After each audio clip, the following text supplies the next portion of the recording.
கடலலை கொஞ்சும் திருச்செந்தூரில் விஸ்வரூபமே வேலையா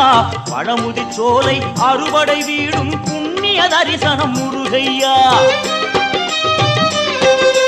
திருநீர் அணிந்து வரும் போது நெஞ்சில் நிம்மதி பிறக்குது கந்தையா